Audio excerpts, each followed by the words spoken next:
आयुर्वेद की दवाई ने तेजी से असर किया, मैं शिक्षा मंत्री से मुख्यमंत्री बन गया। 3 दिवसीय आयुर्वेद पर्व के शुभारंभ पर बोले मुख्यमंत्री मोहन यादव। कहा, लोग कहते हैं आयुर्वेद की दवाई देर से असर करती है, लेकिन मुझे आयुर्वेद की दवाई ने तेजी से असर किया। मैं शिक्षा मंत्री से मुख्यमंत्री बन गया। उन्होंने 2028 कुंभ में आयुर्वेद पर्व का आयोजन करने की बात भी कही। डॉक्टर मोहन यादव ने कहा, भारत में वो सारी चीजें हैं जिसको जानने और समझने के लिए दुनिया की जिज्ञासा बढ़ रही है। हमारी भूमिका और जिम्मेदारी भी इससे बढ़ गई है। हमें आयुर्वेद के मूल भाव को बनाए रखने के लिए सतर्क रहना होगा। जब हमारी सरकार फिर से बनी तो हमने संकल्प लिया कि 11 नए आयुर्वेदिक कॉलेज खोलेंगे। रणजीत प्राणिक जी, बैरागी जी, विनोद बैरागी जी, उमेश शुक्ला जी, इस सभागार में मौजूद चिकित्सा क्षेत्र के सभी सम्माननीय अतिथिगण, विद्यार्थीगण, पत्रकार साथियों, प्यारे मित्रों, आप सबका मध्य प्रदेश सरकार की ओर से अभिनंदन करता हूं, स्वागत करता हूं। आयुर्वेद के पिछले सम्मेलन ही था वैसा है?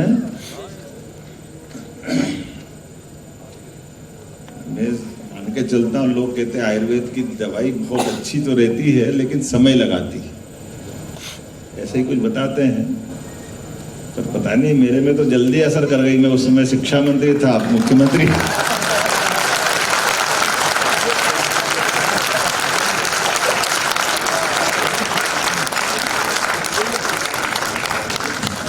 पता नहीं क्या हमारे लिए सौभाग्य की बात है और कितना सुखद संयोग है जब हमारा ये सम्मेलन चल रहा है। इस चलते सम्मेलन में हमारी वो अवधारणा की पुष्टि भी हो रही है।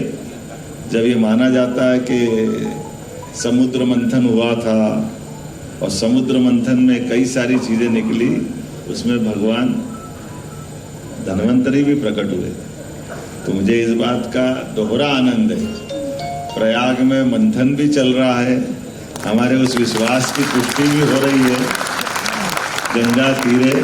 और जब हम यहाँ बात कर रहे हैं तो मध्य प्रदेश वो धरती है जो 28 में पुनः इसी चीज को दोहराने के लिए फिर एक बार दुनिया के सभी हमारी सनातन संस्कृति की ध्वजवाहक परंपराओं के सभी प्रकार के महान विभूतियों सहित हमारे आस्था, विश्वास, भाव, मनोभाव, सद्भाव, सारे प्रकार से इस भाव पे चलने वाले लोगों के लिए पलक पावड़े बिछा करके हमारी सरकार 28 की तैयारी भी कर रही है। और मैं आपको भी निमंत्रण देता हूं। मोटे तौर पे 3-3 साल के अंतराल से ही आप शायद कार्यक्रम करते हैं। जो आप करते 4 साल वाला, तो 4 साल वाले अपन जरूर उज्जैन में करेंगे जब कुंभ मेला होगा। मैं आपको अभी से निमंत्रण दे रहा हूं। आपके लिए हम पलक पावड़े बिछा करके आपके आयोजक बन करके उस भूमिका में रहेंगे।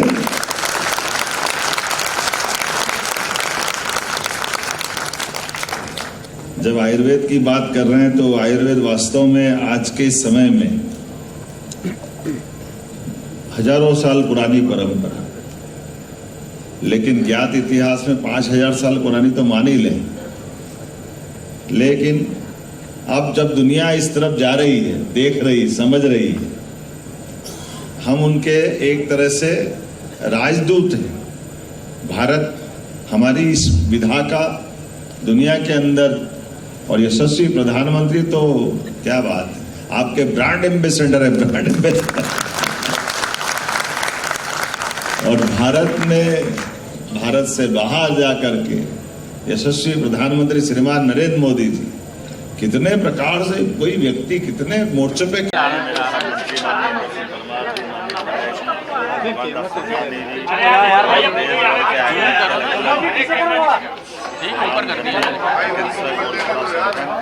अपने स्टूडियो व्यवस्था में हमारे विभूषण थोड़ा और बाकी मित्रों के साथ इस बड़े आयोजन में खासकर मध्य से आयुर्वेद बताना है। हमारी धरती पर भगवान धन्वंतरी के भी प्रकट की एक तरह से श्रीमस्त कुंभ के समय की घटना से संबंध आता है। ऐसे में जब आज पूरा दुनिया आयुर्वेद की तरफ देख रही है ऐसे में सभी आयुर्वेद चिकित्सकों के साथ मिलकर के पूरे कार्यक्रम में शामिल होकर के अत्यंत आनंद आया। मध्य प्रदेश के अंदर सरकारी मेडिकल कॉलेज आयुर्वेदिक 56 चल रहे हैं, 5 सरकार ने अध्ययन किए, 2 स्टेट मत से कुल मिला कॉलेज नए बनने वाले हैं। सब मिला के 67 कॉलेज हमारे राज्य में होंगे। आज के इस अवसर पर आयुर्वेद से जुड़े हुए बहुत सारे अलग अलग प्रकार की चीज़ों के लिए विद्वानों का समागम अपने आप में लाभदायी होता, फलदायी होता। आयुर्वेद के माध्यम से हमने मेडिकल नर्सिंग चालू करके आयुर्वेद का विस्तार करने का निर्णय किया।